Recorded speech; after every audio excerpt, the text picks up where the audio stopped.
we don't have a prescribed author as far as is it David's psalm? Is it a psalm of Asaph?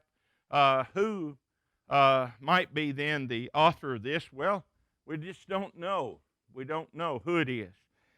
Some of them have their names attached. Some of them do not. The sons of Korah penned many psalms of praise. There's no particular name in that, or it could have been an individual. But the idea in this psalm is to cause people to understand that this is a psalm of praise. It is a revelation of God's might. It is a prayer for thanksgiving and deliverance nationally and personally. And it's also, the main idea in this psalm is keep your vows. When you make a vow to God, even when you're in trouble or not in trouble, remember to keep it. God doesn't forget. God doesn't forget. When you make a promise, a vow to God, you keep it, because God will hold you accountable for that. It's not something that God takes lightly when you make a vow. And that's what this psalm shows us in this. We'll be looking at this in a moment. But I want to remind us again of the layout. And when he talks about the nation, I always start with maybe I can, maybe I'm not. That is a polar bear in a snowstorm. See that? This thing's not working. Doyle, did you have one I could borrow?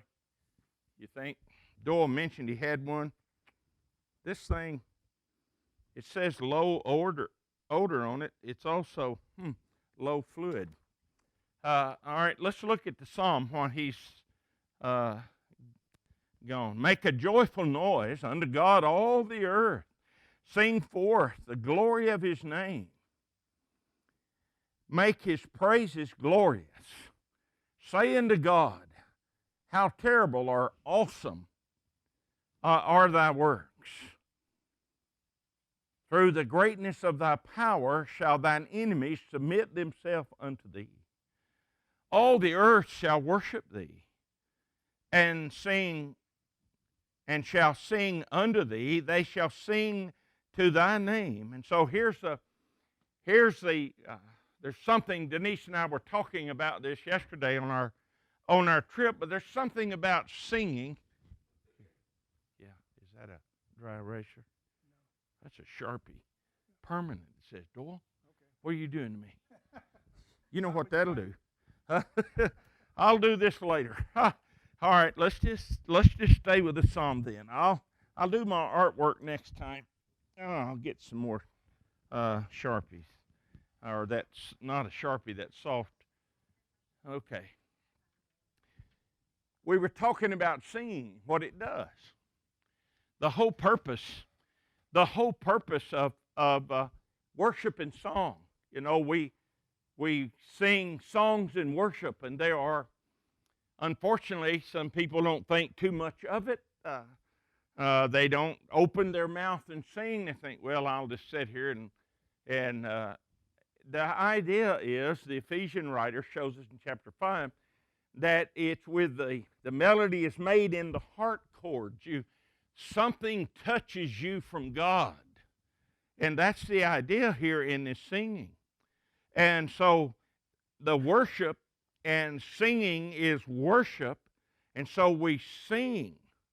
You see, we sing. And so he's calling on all the nations, you know, even the unbelievers to sing unto God.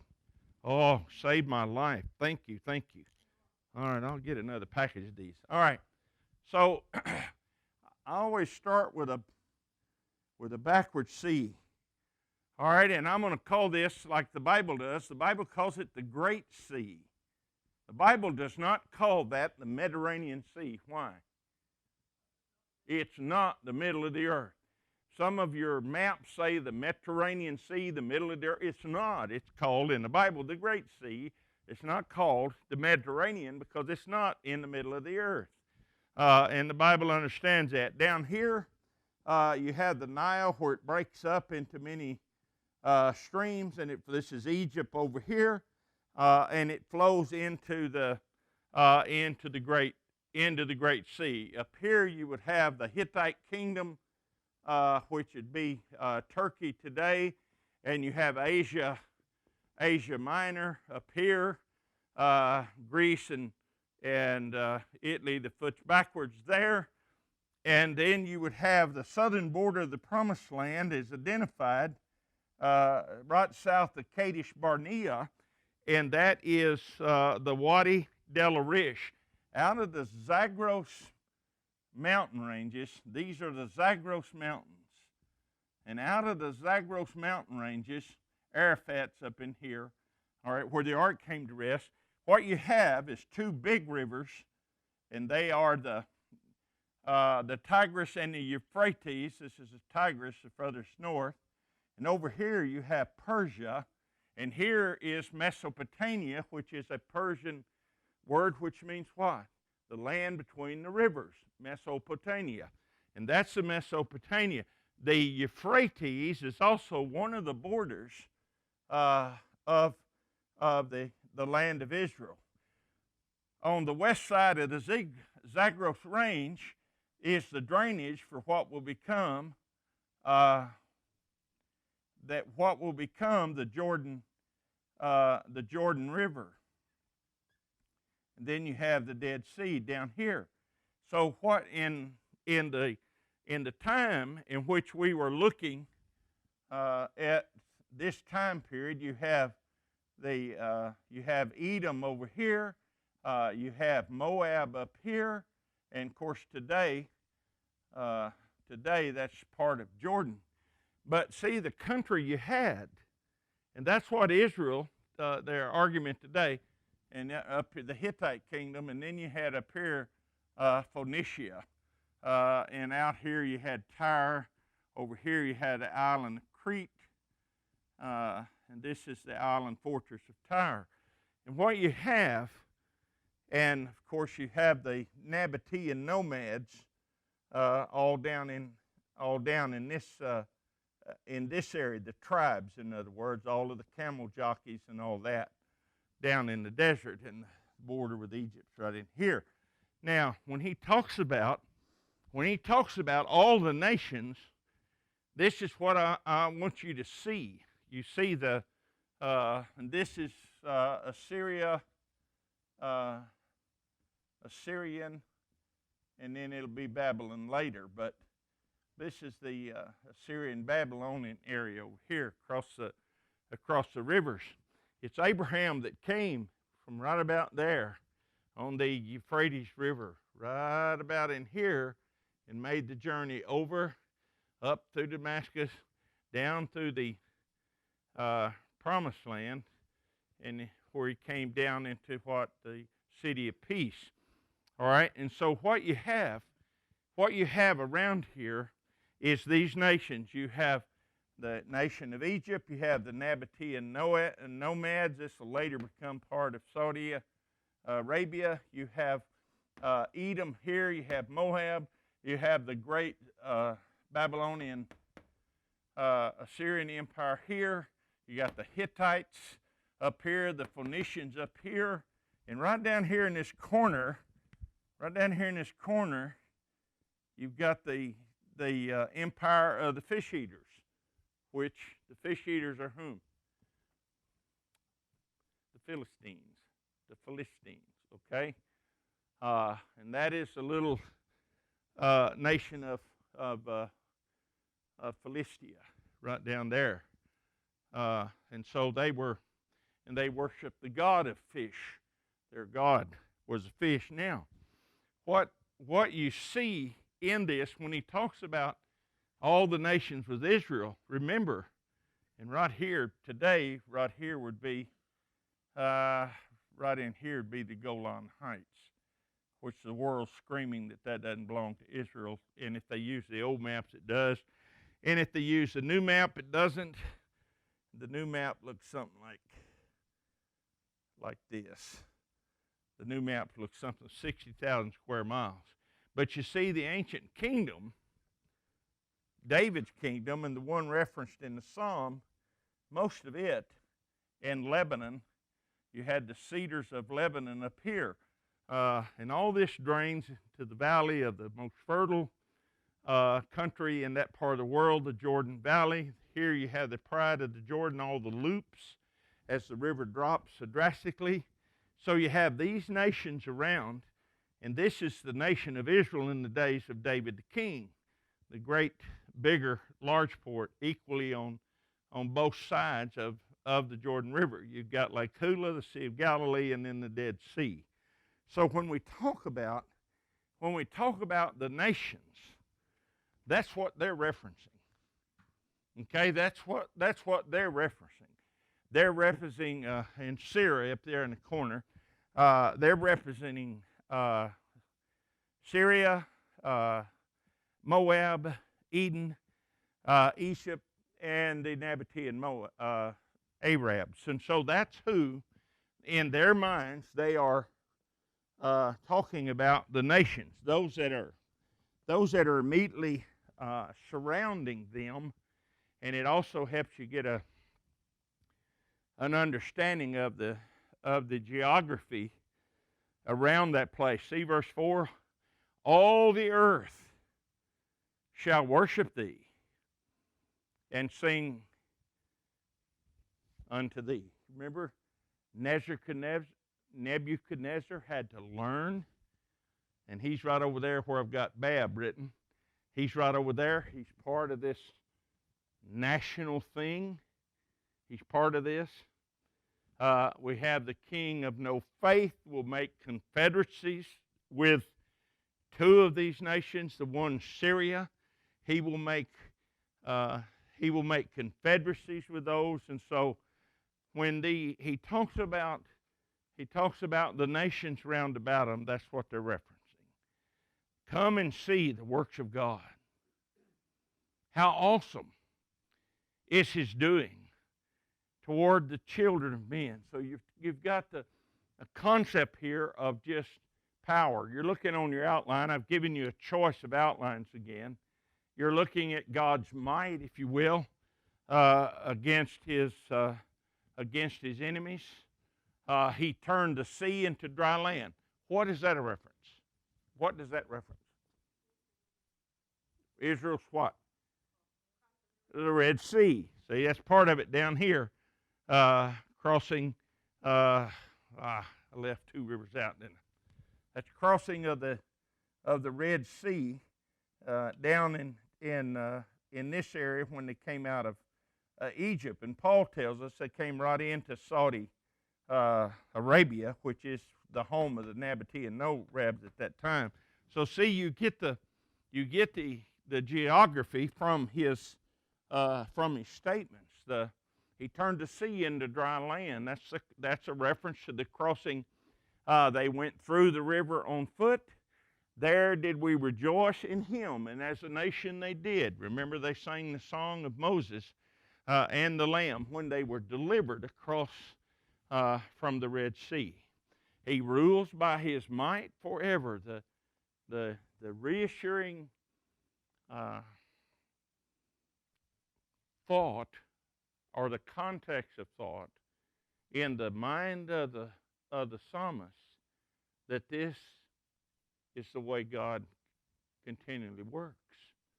With this, there's no thought of it coming short. There's no thought of it running out. There's no thought of his not being able to do.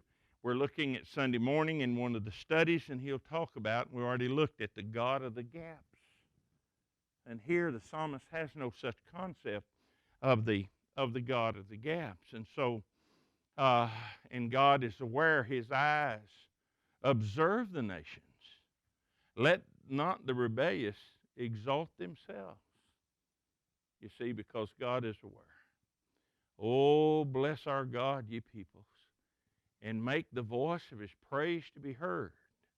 So he's trying to get people to sing. You know, we have song leaders today, and the purpose of those, and they always had song leaders, and the purpose of that is for the leaders to get the people to sing, to get us to sing, and follow the lead, follow the lead. Someone leads us in public prayer, and that person is praying, leading our thoughts. And so this is it is just a powerful appeal for you to allow God to touch the heart chords and open your mouth in song. Open your mouth in song. And Guy mentioned earlier getting up early enough to see the sunrise. If a person gets up early, the burst of sound out in the world of nature in the morning is something. It's something. It just really is. Everything wakes up. And all of the different sizes of the birds, they begin their particular songs, and the whole world just burst into song. It burst into song with the coming of the sunrise as they welcome the coming of the sun. It's a day in which the Lord has made, and they rejoice. They sing. All nature sings the coming and the brightness of the sunrise. And so he says, you know, make the voice of his praise to be heard. It's not something that ought to be subdued. It's not something that ought to be stymied. It ought to be heard. Who holdeth our soul in life, and suffereth not our feet to be moved. That's part of the reasons for the prayer, to be excited about the fact he has given us life. He's given us a reason to sing. He's given us a reason to sing. And you can just burst out in song when your heart is open toward God. You can sing. And, you know, you just enjoy being together. I know one time I drove up down there at Gary's shop, and I got out of my truck, and Blair was working and Gary was working, and they were just singing and just having a big time singing. It's talking about what was that guy? Larry, what was he?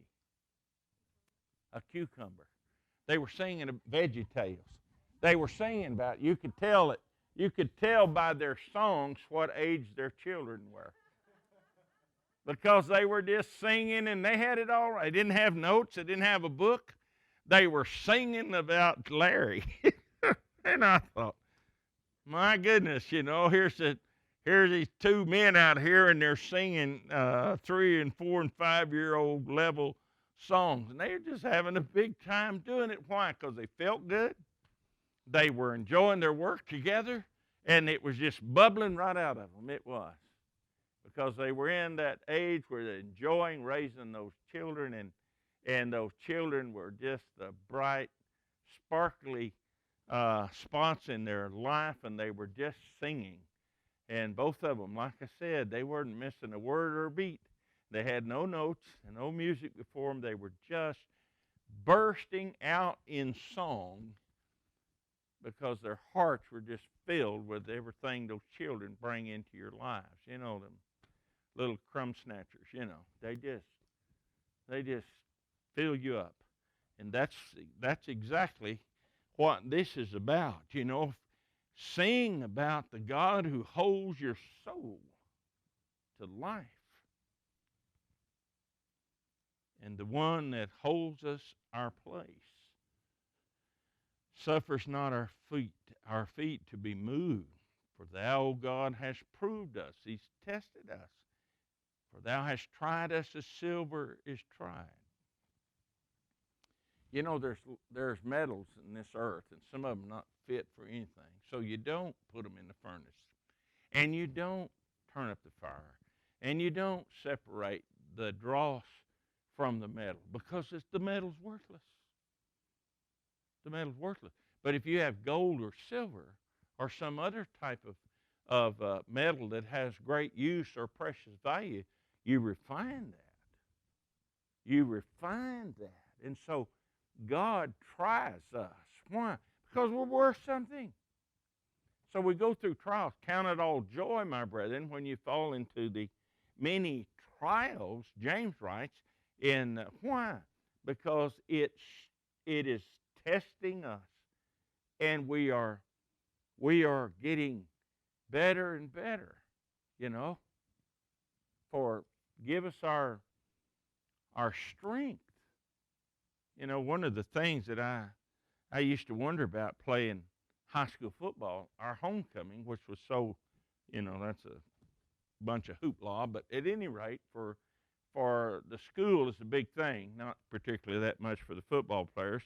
And the reason it wasn't is because our coach always picked the hardest adversary to bring in. And we said, you know, why are you doing this? He said, y'all want somebody in here that we can just run over and y'all can just, oh, holler, great glory, glory, glory, and have all that. He said, that don't prove anything. That don't prove anything. But in front of the crowd homecoming, you got a very stiff adversary out there. You're going to play your hardest against them in front of the hometown crowd, special night, and you're going to see really what you're made of. You really are. And sometimes the score reflects that. One time we got beat 54-6. Have you ever had that happen, guy? Well, see, I have an experience you hadn't shared. You see? Yeah. But what happened was it was just too much. We just couldn't, you know, we just did not compete, you see. But it was a test. It was a test to see what we were made of. And so we get tested. God allows things to happen to us in life that test us and see, in fact, if we're all show or if we're going to show up at the showdown. You see, thou broughtest us into the net. You know, that's captivity, Egypt. A net, that's what it does. It captures things. Thou laidest a sore burden upon our loins. Yeah, brutal labor. You remember the Pharaoh that arose that knew not Joseph? Thou didst cause men to ride over our heads. We went through fire and through water, but thou broughtest us out into a wealthy place. You know, the place was called the Beulah land, the married land, the covenant land, the land that flowed with milk and honey. Let me ask you something. Why did it flow with milk and honey? Now, you know it's a euphemism. Everybody raise your hand that knows that that's a euphemism, okay? I mean, it literally wasn't honey and you couldn't walk in it, you know, and milk all mixed with it. That's not what it was. That is a euphemism for what? Wealth. Yeah, prosperity. Why was the land of Canaan a land that flowed with milk and honey? Here we're talking about, right here, okay? Here it is, right here. Why was this a land that flowed with milk and honey? Why was it? Okay. Wonderful. It was one of the prime, you know, they call it the Fertile Crescent in Eastern Civ. When you study that, the Fertile Crescent is one of the most fertile pieces of ground in the Old Testament world. All right? That meant crops. That meant agriculture as far as animal life. That meant, you know, always having a wonderful pasture, always having good grain crops, that everything, always having abundance of water. It was perhaps the most well-irrigated piece of ground on the face of the earth. Who built that? That's right.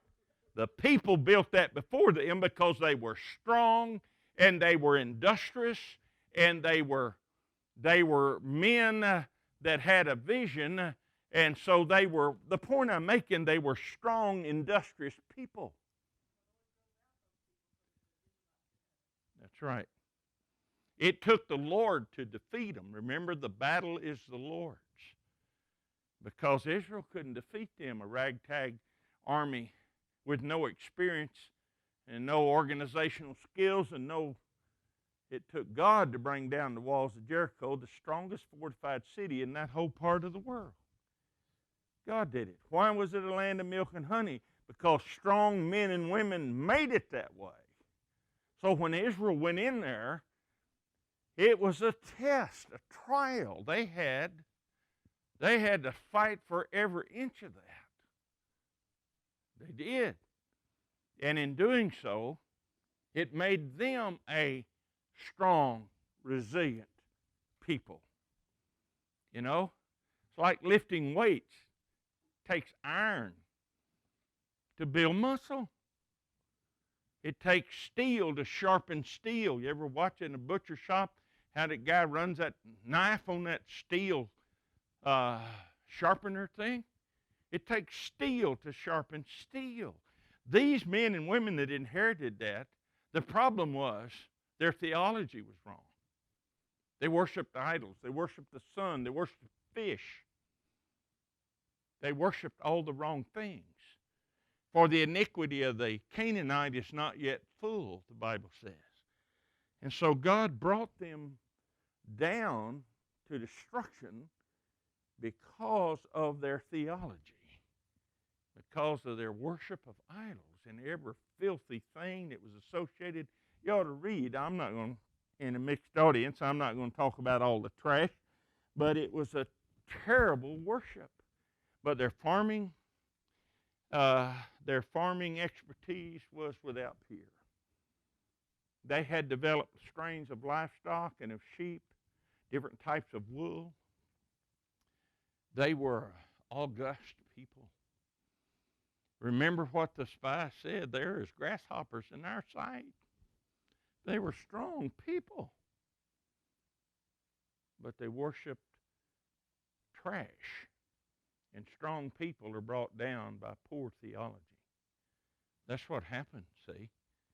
That's what happened. And so here, let's look at this. Yeah. Let's get back to where we were. But thou broughtest us out into a wealthy place. I will come into thy house with burnt offerings. I will pay thee my vows, which my lips uttered, and my mouth spake when I was in distress. You know, when I was in trouble, I make all kind of promises. Oh, God, if you'll just get me through this, you know, and I'll be in church next Sunday, I'll be there every day, every time the door's open from now on, and then they're out of the trouble, and everything is saved, and what's the vow? Where is the one that makes vows like that? I will offer unto thee burnt offerings of fatlings. That's the best one. With the incense of rams, I'll offer bullocks with the goats. You know, that's the very best. I mean, he's not just throwing the trash on the altar. He's offering the best he has, the finest bull in the herd. Come and hear, all ye that fear God. I will declare what he hath done for my soul. You see, when God delivers you and you're grateful, lift your voice in praise. Don't be afraid to tell anybody or other people, God has seen me through this. Praise God. You see, God, tell them, God has seen me through this. He said, I will declare what he hath done for my soul. That word declare there means to get it out there. You know, I'll let him know. I'll let the world know what God has done for me. Praise God. And so this is a song of praise for deliverance. It's a song to recognize God has brought me to where I am. It's a praise to God for me to recognize that he's brought me into a wealthy place. You see, I'm just doing great. And the reason I am is because of my God. I cried unto him with my mouth, and he was praised or extolled with my tongue. Don't look at this songbook as just something to have to get through. It's called Praise for the Lord, this particular book. Now, all of them have different titles on the front of them. But the idea in this songbook is to, and these people that have gone before us have written down songs because their hearts were touched with something. Their hearts were touched. And so they wrote it down. Yeah. Yeah. That poor heartbroken young lady. And the eldest daughter, we're told, when you study the song Just As I Am. And I read after one author, by the way, that was way out in left field on that. But the young daughter that sang, just as I am with one dark blot, yeah, she wrote that in the Florence Christensen home. That was the home for unwed mothers in the early on in the 18th, the end of the 1800s and something like that. And and the passion and the praise that's gone into these songs in this songbook of salvation toward God. We sing them, our song leaders select them, and they sing them for us. And it's a wonderful thing. I cried, notice, unto him with my mouth. Here it is, coming out. The Lord tells us, out of the abundance of the heart, it's the mouth. It's what the mouth speaks, your heart. So the heart chords are touched. That's why let's look at Ephesians 5, verse 17. I keep stumbling all over that. But let's just look at it together. Now, see, we're not talking about beating on a piano or a guitar. We're not talking about that. We're talking about the heart as it moves, as that which God has created with his own hand. In Ephesians chapter 5, and he's talking, let's get back and get the context. He said in verse 15, look therefore carefully how you walk. Pay attention. Not as unwise, but as wise. Redeeming the time. Be aware of the times that you're in. He's not talking about saving a few minutes each hour. He's talking about the time. Be aware of your situation, your circumstance, the time you live in, because the days are evil. Wherefore be ye not foolish, but understand what the will of the Lord is. And be not drunken with wine, wherein is right, but be filled with the Spirit. Here's a contrast of things that the world brings you versus what God brings you. But be filled with the Spirit, speaking to one another, what? In Psalm. We're looking at Psalm 69:6. And in hymns, and in spiritual songs. That's key right there. Singing and making melody with your heart to the Lord. Or one translation says, in your heart. In your heart. So the instrument is named, making melody with your heart. So you pluck the strings. The word phasalo means to strike or pluck the heart chords. Okay? And so it's with your heart unto the Lord, giving thanks always for all things in the name of our Lord Jesus Christ, to God our Father. Now that sounds just like what we're reading, doesn't it? Okay, do this. First exercise tonight. Yeah, it is. That's just what we're reading. That's just what we are reading. Strum the heart chords, make melody with your heart chords. Why? Because you are in this awesome moment with you and your God. You see that? And so he said, I cried unto him with my mouth, and he was extolled with my tongue. If I regard iniquity in my heart, the Lord will not hear. God doesn't care about your prayers. He doesn't care about your songs if there's iniquity in your heart. Look in the Proverbs. I'll find it. I don't remember the exact reference. I just know about where it's at. I always say that, and then I can't find it. But he talks about that when we turn away from God, when we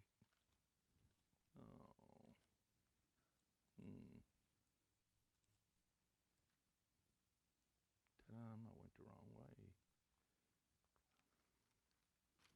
Well, it's on the left side of the page, about a quarter of the way down. Yeah, I probably went the wrong way. But what he says that even our prayer is an abomination. Here it is, verse 9, chapter 28. And he says, he that turneth his ear away from hearing the law, even his prayer is an abomination. Well, what does the psalmist say? Same thing. Don't have to hurry a little. Got 2 or 3 minutes here. But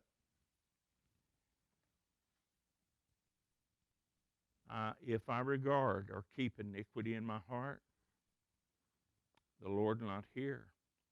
But, he said, verily the Lord hath heard. He attendeth to the voice of my prayer. Blessed be God, who hath not turned away my prayer, nor his loving kindness or his mercy from me. You see that? And so a person that is committing sin, prayer gone. You cannot pray to God. Remember John said in 1 John chapter 5, what? He says, I'll tell you, don't pray for a brother sinning a sin unto death, or into the face of death, knowing death is a result of sin and he doesn't repent. Don't pray for that individual. That's what it's about. Same thing here. It's amazing how a good working knowledge of the Old Testament will help you understand the New Testament. Isn't it? Isn't it amazing? Yeah, if I have iniquity in my heart, the Lord will not hear. That's just a profound statement. So clean up my heart, and God will hear. If you're having trouble with your prayer life, and you feel like prayers are not being answered, they just may not be. So look at your life. Look at your heart. You just may need to clean it up, and then God will hear your prayer. That's a powerful message. And all the nations sing praises to God, all of them. Why? Because God has sent his rain on the just and the unjust. He has blessed us all, believer and unbeliever, with many wonderful things in this earth. And we need to give him praise for it. Appreciate your attention.